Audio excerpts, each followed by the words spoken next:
അസ്സാം വലൈക്കും. ഇസ്ലാമിക കലണ്ടറിലെ പുതുവർഷം, അതായത് ആദ്യത്തെ മാസമായിട്ടുള്ള മുഹറം മാസത്തിലാണ് നമ്മളിപ്പോൾ ഉള്ളത്. ഇസ്ലാമിക കലണ്ടറിലെ മാസങ്ങളിൽ ഏറ്റവും ശ്രേഷ്ഠമാക്കിയിട്ടുള്ള 4 മാസങ്ങളിൽ ഒരു മാസമാണ് മുഹറം മാസം എന്ന് പറഞ്ഞാൽ. അള്ളാഹു സുബ്ഹാനഹു വ തആല സൂറ തൗബയിൽ 36-ാമത്തെ ആയത്തിൽ പറയുന്നു, ആകാശഭൂമികളുടെ സൃഷ്ടി നടന്ന നാൾ തൊട്ട് അള്ളാഹുവിൻ്റെ അടുക്കൽ ദൈവിക പ്രമാണം അനുസരിച്ച് മാസങ്ങളുടെ എണ്ണം 12 അവയിൽ 4 യുദ്ധം വിലക്കപ്പെട്ടവയാണ്. അതിനാൽ ഈ 4 മാസം നിങ്ങൾ നിങ്ങളോട് തന്നെ അതിക്രമം കാണിക്കാതിരിക്കുക. അപ്പോൾ ഈ ഒരു വിശുദ്ധ മാസങ്ങളിൽ നമ്മൾ മുസ്ലിങ്ങൾ എന്ത് ചെയ്യാൻ വേണ്ടിയിട്ടാണ് എൻകറേജ്ഡ് ആവേണ്ടതെന്ന് ചോദിച്ചാൽ, നമ്മൾ തെറ്റുകളിൽ നിന്ന് വിട്ടു നിൽക്കാനും അതേപോലെ തന്നെ സൽക്കർമ്മങ്ങൾ കൂടുതൽ വർദ്ധിപ്പിക്കാനാണ് നമ്മൾ ശ്രമിക്കേണ്ടത്. മുഹറം മാസത്തിനെ കുറിച്ച് പറയുകയാണെങ്കിൽ റസൂൽ സല്ലല്ലാഹു അലൈഹി വസല്ലമ ഷഹ്റുല്ലാഹിൽ മുഹറം എന്നാണ് ഈ ഒരു മാസത്തിനെ വിളിച്ചത്. അത് അള്ളാഹുവിൻ്റെ മാസം എന്നാണ് പറഞ്ഞത്. മുഹറത്തിനെ കുറിച്ച് ഷഹ്റുല്ലാ, അള്ളാഹുവിൻ്റെ മാസമാണ് മുഹറം എന്ന് പറഞ്ഞാൽ. അതായത് അള്ളാഹ്ക്ക് ഏറ്റവും ഇഷ്ടപ്പെട്ട വിശുദ്ധമാക്കപ്പെട്ട മാസം എന്ന് നമുക്ക് വേണമെങ്കിൽ പറയാം. അപ്പം എത്രത്തോളം ഈ ഒരു മാസത്തിന് ഇമ്പോർട്ടൻസ് ഉള്ളത് എന്നുള്ളത് ആ ഒരു പേരിൽ നിന്ന് തന്നെ നമുക്ക് മനസ്സിലാക്കാൻ പറ്റുന്നതാണ്. അബൂ ഹുറൈറ റളിയല്ലാഹു അൻഹു റിപ്പോർട്ട് ചെയ്യുന്ന ഒരു ഹദീസിൽ റസൂൽ സല്ലല്ലാഹു അലൈഹി വസല്ലം പറയുന്നുണ്ട്, റമദാനിലെ നോമ്പ് കഴിഞ്ഞാൽ പിന്നെ ഏറ്റവും ശ്രേഷ്ഠമായതെന്ന് പറഞ്ഞാൽ അള്ളാഹുവിൻ്റെ മാസമായിട്ടുള്ള മുഹറം മാസത്തിലെ നോമ്പാണെന്ന്. നമുക്കറിയാം, അള്ളാഹ് വിശുദ്ധമാക്കിപ്പെട്ടിട്ടുള്ള ഓരോ കാര്യങ്ങളും നമ്മളുടെ ജീവിതത്തിൽ എത്രത്തോളം പ്രധാനപ്പെട്ട സംഭവമാണെന്ന് നമ്മൾ തീർച്ചയായിട്ടും മനസ്സിലാക്കണം. നമ്മൾ 4 മാസങ്ങളുടെ വിശുദ്ധമാക്കപ്പെട്ട അതിൽ യുദ്ധം പാടില്ല എന്നൊക്കെ നമ്മളിങ്ങനെ പറയും, പഠിക്കും എന്നല്ലാതെ അതിൽ അള്ളാഹ് എന്തുകൊണ്ടാണ് അങ്ങനെ പറയാൻ കാരണം, അല്ലെങ്കിൽ അള്ളാഹ് എന്തുകൊണ്ടാണ് അങ്ങനെ ആക്കിയത്, അല്ലെങ്കിൽ ആ ഒരു മഹത്വം നമ്മൾ ഉൾക്കൊണ്ടുകൊണ്ട് എന്തെങ്കിലും കാര്യങ്ങൾ ചെയ്യുന്നുണ്ടോ എന്നുള്ളത് നമ്മളൊന്ന് പുനർചിന്തിക്കേണ്ട ഒരു കാര്യം കൂടിയാണ്. സൂറ മാഇദയിൽ അള്ളാഹു സുബ്ഹാനഹു വ തആല പറയുന്നുണ്ട്, അതായത് സത്യവിശ്വാസികളെ, അള്ളാഹുവിൻ്റെ ചിഹ്നങ്ങളെ നിങ്ങൾ അനാദരിക്കരുത്, പവിത്രമായ മാസങ്ങളെയും. നമുക്കറിയാം, അള്ളാഹു സുബ്ഹാനഹു വ തആല ഒരു വർഷത്തിൽ തന്നെ നമുക്ക് ഒരുപാട് അവസരങ്ങൾ തരുന്നുണ്ട് പാപമോചനത്തിനും, നമുക്ക് ഒരുപാട് പുണ്യങ്ങൾ വർദ്ധിപ്പിക്കാനും. സാധാരണ സമയങ്ങളിൽ ലഭിക്കുന്നതിനെക്കാട്ടിലും ഒരുപാട് പുണ്യം നമുക്ക് കിട്ടാനുള്ള ഒരുപാട് അവസരങ്ങൾ അള്ളാഹു സുബ്ഹാനഹു വ തആല നമുക്ക് തരുന്നുണ്ട്. ഇപ്പോൾ ഉദാഹരണമായിട്ട് പറയുകയാണെങ്കിൽ, ഒരു വർഷത്തിലിപ്പോൾ നോക്കുകയാണെങ്കിൽ റമദാൻ മാസത്തിൽ നമുക്ക് 30 ദിവസം അള്ളാഹു സുബ്ഹാനഹു വ തആല തരുന്നു. മറ്റുള്ള എല്ലാ മാസങ്ങളിലേക്കാളും എത്രയോ ഇരട്ടി നമുക്ക് പുണ്യം ലഭിക്കുന്ന സമയമാണ്. അതേപോലെ തന്നെ ഈ റമദാൻ മാസം കഴിഞ്ഞ് ഷവ്വാലിലേക്ക് എത്തുമ്പോൾ ഈ റമദാൻ മാസത്തിൽ 30 നോമ്പ് നോൽക്കുകയും അതേപോലെ തന്നെ ഷവ്വാൽ മാസത്തിൽ 6 നോമ്പും കൂടി നമ്മൾ നോറ്റ് കഴിഞ്ഞാൽ ഒരു വർഷം മുഴുവൻ നമുക്ക് നോമ്പെടുത്തൊരു പുണ്യം കിട്ടും. അതേപോലെ തന്നെ ദുൽഹജ്ജിലേക്ക് വരികയാണെങ്കിൽ ദുൽഹജ്ജ് മാസത്തിൽ ദുൽഹജ്ജ് 9 നോമ്പെടുത്ത് കഴിഞ്ഞാൽ നമ്മൾക്ക് കഴിഞ്ഞ ഒരു വർഷത്തെയും വരാനിരിക്കുന്ന ഒരു വർഷത്തെയും മുഴുവൻ പാപങ്ങളും നമുക്ക് പരിഹരിക്കപ്പെട്ടു തരും എന്നാണ് പറയുന്നത്. അതേപോലെ തന്നെയാണ് ഈ ഒരു ആശൂറ ദിവസത്തിലെ നോമ്പിന് ഒരു പ്രത്യേകത എന്ന് പറഞ്ഞാൽ. അതേപോലെ തന്നെ ഒരു പ്രധാനപ്പെട്ട ദിവസമാണ് മുഹറം 10 എന്ന് പറഞ്ഞാൽ, അതായത് ആശൂറ നോമ്പ് നമ്മൾ നോൽക്കുന്ന ആ ഒരു ദിവസം എന്ന് പറഞ്ഞാൽ. ആദ്യം ഞാൻ അതിൻ്റെ ഒരു ചരിത്ര പശ്ചാത്തലം പറഞ്ഞുതരാം. അപ്പോൾ ഇബ്നു അബ്ബാസ് റളിയല്ലാഹു അൻഹു റിപ്പോർട്ട് ചെയ്യുന്ന ഒരു ഹദീസിൽ പറയുന്നുണ്ട്, അതായത് റസൂൽ സല്ലല്ലാഹു അലൈഹി വസല്ലം മദീനയിൽ എത്തിയ സമയത്ത് അവിടെയുള്ള ജൂതന്മാരൊക്കെ ആശൂറ ദിവസം നോമ്പെടുക്കുന്നത് കണ്ടു. അപ്പോൾ റസൂൽ സല്ലല്ലാഹു അലൈഹി വസല്ലം ചോദിച്ചു, നിങ്ങൾ എന്താണ് ഈ ഒരു ദിവസം നോമ്പെടുക്കാൻ കാരണമെന്ന്. അപ്പോൾ അവർ പറയുന്നു, അള്ളാഹു സുബ്ഹാനഹു വ തആല മൂസ അലൈഹി സ്വലാമിനെ ശത്രുക്കളിൽ നിന്ന് രക്ഷിച്ചിട്ടുള്ള മഹത്തായ ഒരു ദിവസമാണ് ഈ ഒരു ദിവസം, അതുകൊണ്ടാണ് ഞങ്ങൾ ഇന്ന് നോമ്പെടുക്കുന്നതെന്ന് പറയും. അപ്പോൾ റസൂൽ സല്ലല്ലാഹു അലൈഹി വസല്ലം മറുപടി പറയുന്നത് എന്താ വെച്ചാൽ, മൂസ അലൈഹി സ്വലാമിനോട് നിങ്ങളെക്കാൾ അവകാശവും കടപ്പാടും ഉള്ളത് ഞങ്ങൾക്കാണ്, അതായത് ഞങ്ങൾ മുസ്ലിങ്ങൾക്കാണ് എന്ന് പറയും. എന്നിട്ട് റസൂൽ സല്ലല്ലാഹു അലൈഹി വസല്ലം സ്വഹാബികളോട് പറയും, ആശൂറ ദിവസം നോമ്പെടുക്കാൻ അവരോട് ആവശ്യപ്പെടുകയും ചെയ്യും. റസൂൽ സല്ലല്ലാഹു അലൈഹി വസല്ലം നോമ്പെടുക്കുകയും ചെയ്യും. അങ്ങനെയാണ് ഈ ഒരു ആശൂറ നോമ്പിൻ്റെ ഒരു പ്രത്യേകത, മഹത്വം നമ്മൾ മനസ്സിലാക്കുന്നത്. റസൂൽ സല്ലല്ലാഹു അലൈഹി വസല്ലം പറയുന്നത് എന്താ വെച്ചാൽ, ഈ ഒരു ദിവസം നമ്മൾ നോമ്പെടുത്ത് കഴിഞ്ഞാൽ നമ്മളുടെ കഴിഞ്ഞ ഒരു വർഷത്തെ മുഴുവൻ പാപങ്ങളും പരിഹരിക്കപ്പെടും എന്നുള്ളതാണ്. മൂസ അലൈഹി സ്വലാമിനെ അള്ളാഹു സുബ്ഹാനഹു വ തആല ഫിറൗനിൽ നിന്ന് രക്ഷിച്ച ആ ഒരു സംഭവം നമുക്ക് ചരിത്രം വെച്ച് നോക്കുകയാണെങ്കിൽ നമുക്കറിയാം.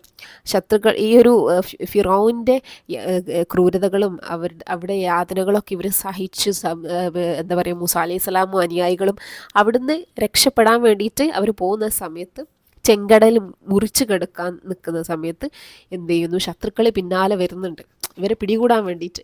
അപ്പോൾ ഒരു എന്താ പറയുക, നമ്മൾ ചെകുത്താൻ്റെയും കടലിൻ്റെയും നടക്കുമെന്ന് പറയില്ല, അതുപോലത്തെ ഒരു സിറ്റുവേഷനിലാണ് മൂസ അലൈഹി സ്വലാമും അനുയായികളും നിൽക്കുന്നത്. മുന്നിലാണെങ്കിൽ കടൽ, ബാക്കിലാണെങ്കിൽ ശത്രുക്കൾ. 2 സ്ഥലത്തേക്ക് പോയാലും മരണം ഉറപ്പാണ്.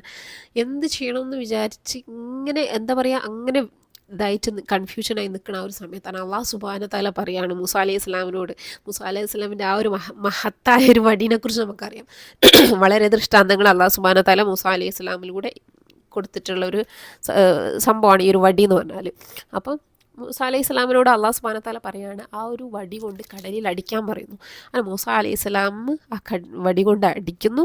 ആ കടൽ എന്ത് ചെയ്യുന്നു, സ്പ്ലിറ്റ് ആവും, രണ്ട് ഭാഗത്തേക്ക് സ്പ്ലിറ്റ് ആയിട്ട് നടുവിൽ ഒരു വഴി വരും. അങ്ങനെ എന്ത് ചെയ്യും, ആ പാതയിലൂടെ പോയിട്ട് അപ്പുറത്തേക്ക് ഓടി രക്ഷപ്പെടാൻ പറയും അള്ളാഹു സുബ്ഹാനഹു വ തആല. അങ്ങനെ അവരെന്ത് ചെയ്യും, അതിലൂടെ പോയിട്ട് ഈ പോകുന്ന സമയത്തൊക്കെ ശത്രുക്കൾ ബാക്കിൽ ഇങ്ങനെ വന്നുകൊണ്ടേയിരിക്കും, അവരും വന്നുകൊണ്ടിരിക്കുന്നു, ഇവർ കുറച്ച് മുന്നിലാണ്. അങ്ങനെ എന്ത് ചെയ്യും, അവർ മറുകര എത്തും. ആ ഒരു സമയത്ത് ഈ ശത്രുക്കൾ ഏകദേശം ഒരു നടുവിലേക്ക് എത്തുന്ന സമയത്ത് അള്ളാഹു സുബ്ഹാനഹു വ തആല എന്ത് ചെയ്യും, ഈ വെള്ളത്തിനെ അങ്ങ് എന്ത് ചെയ്യും, കൂട്ടി യോജിപ്പിക്കും. അതായത് വെള്ളം മൊത്തം കൂടും. അങ്ങനെ അത് പഴയ പോലെ ആ ഒരു വലിയ സമുദ്രമായി മാറും. അതിൽ മുങ്ങി അവർ മരിക്കുകയും ചെയ്യുന്നത്. അങ്ങനെ അള്ളാഹു സുബ്ഹാനഹു വ തആലൻ്റെ വലിയൊരു ദൃഷ്ടാന്തം അല്ലെങ്കിൽ ഒരു മഹത്തായിട്ടുള്ളൊരു ചരിത്രം നടന്നിട്ടുള്ള ഒരു മഹത്തായ ഒരു ദിവസമാണ് ഈ ഒരു ആശൂറ ദിവസം എന്ന് പറയുന്നത്. അള്ളാഹു സുബ്ഹാനഹു വ തആലൻ്റെ വലിയൊരു സഹായം, മഹത്തായ ഒരു സഹായവും വലിയൊരു ദൃഷ്ടാന്തവും സംഭവിച്ച ആ ഒരു ദിവസം, അതിനോട് നന്ദി കാണിച്ചുകൊണ്ടാണ് മൂസ അലൈഹി സ്വലാം ആ ഒരു ദിവസം എന്ത് ചെയ്തു, നോമ്പ് അനുഷ്ഠിച്ചു. അതാണ് പിന്നീട് ആശൂറ നോമ്പ് എന്നുള്ള രീതിയിൽ നമ്മൾ പിന്തുടർന്ന് വന്നത്. അപ്പോൾ നമുക്കറിയാം ഈ മുഹറം 9, 10 എന്ന് പറയും. ആഷൂറ താസുവ എന്ന് പറഞ്ഞാൽ താസുവ എന്ന് പറഞ്ഞാൽ 9, താസുവ എന്ന് പറയാം 9ാമത്തെ ദിവസത്തെ നോമ്പ്, ആഷൂറ എന്ന് പറയാം 10ാമത്തെ ദിവസത്തെ നോമ്പ്.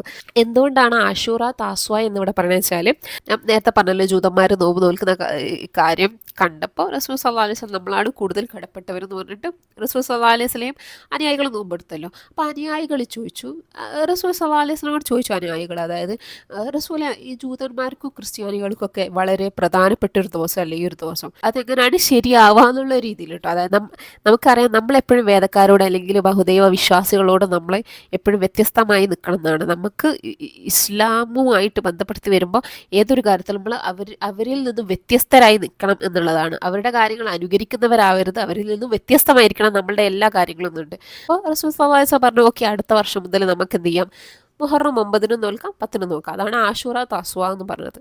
അള്ളാഹു സുബ്ഹാനഹു വ തആല നമുക്ക് തന്നിട്ടുള്ളൊരു ഗോൾഡൻ ഓഫറാണ് ഈ ഒരു ഒറ്റ ദിവസം എന്ന് പറഞ്ഞാൽ. അത് നമ്മൾ നോമ്പെടുത്തും മാക്സിമം ഇബാദത്തുകൾ ചെയ്തും ഒക്കെ നമ്മൾ ഉപയോഗപ്പെടുത്തുക എന്നുള്ളത് നമ്മളെ ശ്രദ്ധയിൽപ്പെടേണ്ട വലിയൊരു കാര്യം തന്നെയാണ്.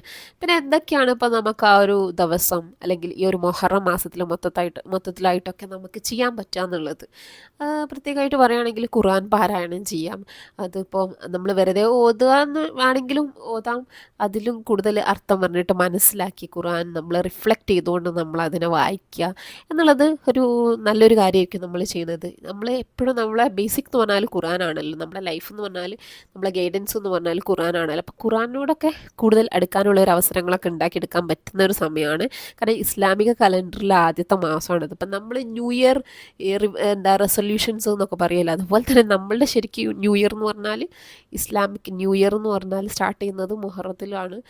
നമുക്ക് ഒരുപാട് പുതിയ പുതിയ മാറ്റങ്ങളും പുതിയ പുതിയ കാര്യങ്ങളും, നമുക്കതിന് പ്രത്യേകതയൊന്നും ഇല്ല, എല്ലാ ദിവസവും നമുക്ക് നന്നായിരിക്കുക എന്നുള്ളതാണ്. അപ്പോൾ ഇന്ന ഒരു സമയത്ത് സ്റ്റാർട്ട് ചെയ്യാമെന്നൊന്നുമില്ല, പക്ഷെ എന്നാലും നമുക്ക് നല്ലൊരു തുടക്കങ്ങളും കുറേ കാര്യങ്ങളിലൊക്കെ എന്താ പറയുക, ചേഞ്ചുകളൊക്കെ വരുത്താൻ പറ്റിയുള്ളൊരു സമയമാണ് ഇപ്പം. പിന്നെ അതേപോലെ തന്നെ ഈ ഒരു ദിവസം നോമ്പ് നോൽക്കാം. പിന്നെ റസൂൽ സല്ലല്ലാഹു അലൈഹി വസല്ലം പറയുന്നുണ്ട്, റമളാൻ കഴിഞ്ഞാൽ ഏറ്റവും നോമ്പ് നോൽക്കുന്നതിൽ ശ്രേഷ്ഠമായിട്ടുള്ളത് മുഹറം മാസമാണെന്ന്. അപ്പോൾ നമുക്ക് നോമ്പൊക്കെ നോറ്റുവിടാനുണ്ടെങ്കിലോ അല്ലെങ്കിലോ വെറുതെയൊക്കെ ആയിട്ടൊക്കെ നമുക്ക് നോമ്പെടുക്കാനൊക്കെ മാക്സിമം എടുക്കാനൊക്കെ പറ്റിയ സമയമാണ് മുഹറം മാസം. ഇടയ്ക്കിടയ്ക്കൊക്കെ നോമ്പെടുക്കുക. ഇതിൽ നമ്മൾ സാധാ ദിവസങ്ങൾ നോമ്പ് നോൽക്കുന്നതിനെക്കാട്ടിലും ഒരുപാട് പുണ്യമുണ്ടാകും മുഹറം മാസത്തിൽ നോമ്പെടുക്കുക എന്ന് പറഞ്ഞാൽ. റമളാൻ കഴിഞ്ഞാൽ പിന്നെ ഏറ്റവും മഹത്തമായിട്ടുള്ളത് മുഹറം മാസത്തിലെ നോമ്പാണെന്ന് റസൂൽ സല്ലല്ലാഹു അലൈഹി വസല്ലം പറഞ്ഞിട്ടുള്ളത്.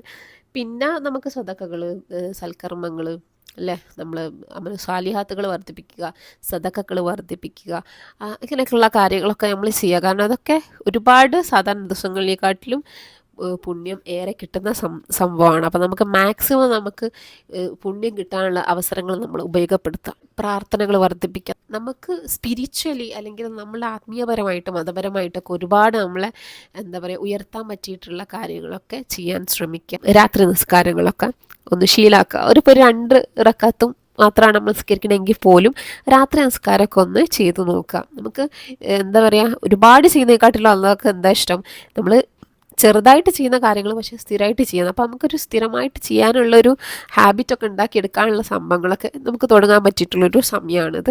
അപ്പോൾ ഈ ഒരു മുഹറം മാസത്തിൻ്റെയും ആഷൂറ ദിവസത്തിൻ്റെയൊക്കെ പ്രത്യേകതകളും കാര്യങ്ങളും ഇമ്പോർട്ടൻസൊക്കെ മനസ്സിലാക്കിക്കൊണ്ട് കാര്യങ്ങളൊക്കെ ചെയ്യാൻ ശ്രമിക്കുക എന്നുള്ളതാണ്. അല്ലാഹു സുബ്ഹാനഹു വ തആല നമ്മളെല്ലാവരെയും അനുഗ്രഹിക്കുമാറാവട്ടെ. അസ്സലാമു അലൈക്കും.